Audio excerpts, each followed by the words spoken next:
A'udzubillahi minasyaitonirrajim. Bismillahirrahmanirrahim. Dito pa rin tayo sa mulakhas tinusar sa tasrif al-masdar. So kapag tasrif sa kanong masdar, ang pagtatasrif sa masdar or pagpaparami sa masdar. Ang ibig sabihin po ng masdar, ay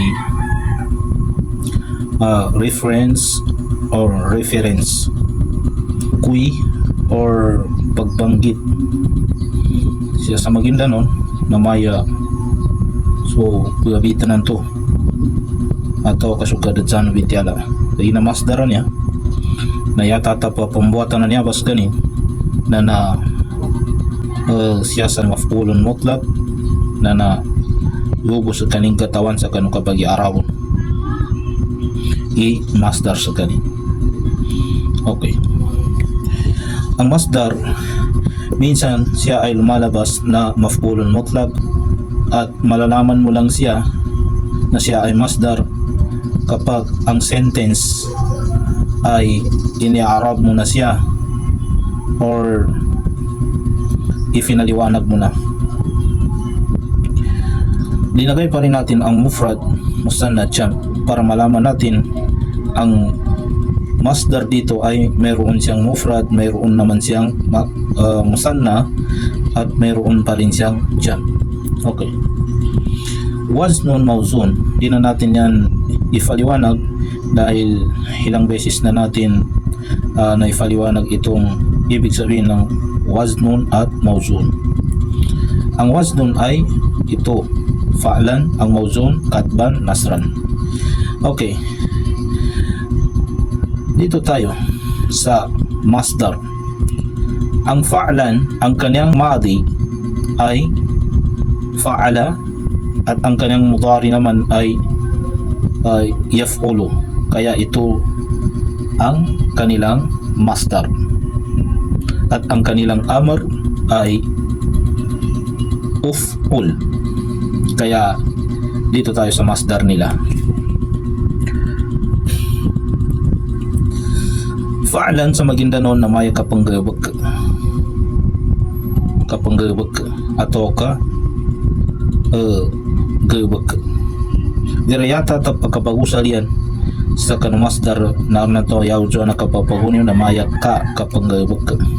Okay, defendi sa kanong siyakul ka lang. Ang ibig sabihin ng fa'lan sa Tagalog sa madaling salita ay gawain o ginagawa. Ang kanyang musana naman ay fa'alain. Ang ibig sabihin ng fa'alain sa Maguindanao na sukapanggal bakilan dua. Sukapanggal bakilan dua. Sa Tagalog ay gawain nilang dalawa. Ang kanilang jam ay fa'alatin. Kapag masdar, kapag jam unang masdar, kailangan ang kudlit dito sa dulo ng ta ay fa'alatin. Okay, ang ibig sabihin ng fa'alatin sa Maguindanao na may kapanggawagyan lang atau kagawagyan lang. Okay, sa Tagalog gawain nilang lahat or mga gawain nila. Malalaman mo lang ang ibig sabihin ng masdar kapag siya ay nasa sentence or jumla. Dito naman tayo sa mawzun, katban. Ang ibig sabihin ng katban sa Maguindanao na kapagsulat. Sa Tagalog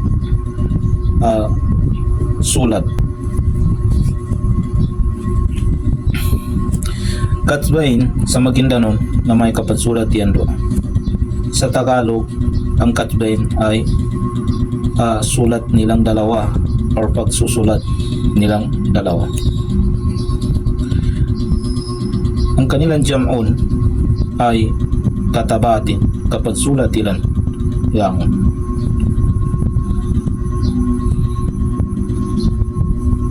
Sa Tagalog,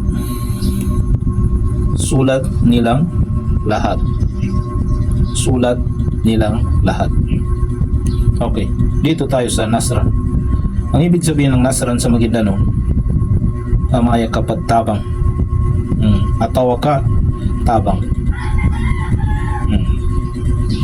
Sa Tagalog, tulong.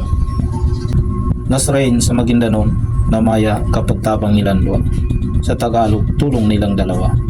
Nasaratin sa Maguindanao, na kapag tabang nilang dangon. Sa Tagalog, tulong nilang lahat. Ulitin ko, ang masdar ay siya ay minsan lumalabas siya sa maf'ulun mutlak. Kapag maf'ul ay kapag sa Maguindanao, pwede mo rin siyang bigkasin na ang fa'lan sa Maguindanao ay kapag tabang. Kapag masdar siya ay kapag tabang. Amin ka masdar sa kanina kapag tabang. Amin ka maf'ul manam ikapapagukit ng kasamanin na maya tabang. Kaya na sumasdar na reference or reference, yanin makna na kadatsan o bityala atawa ka supon bityaan na nanto pagtukoy or pagbanggit. Katban aming kakausalan ka sa Maguindanao na iyang kagamitan imasdar na maya kapatsulat, aming kakayang kagamitan imaf'ul na maya sulat.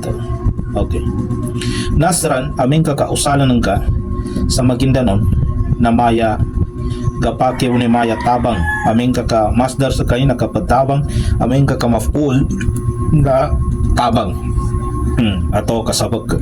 Okay, sa Tagalog kasi ayan ang pagkakaiba ng Tagalog.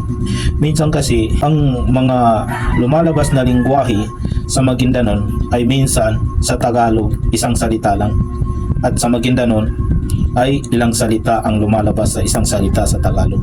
Kaya yun lang, sa Tagalog fa'lan, ganun pa rin, gawain, katban, sulat, nasran, tulong.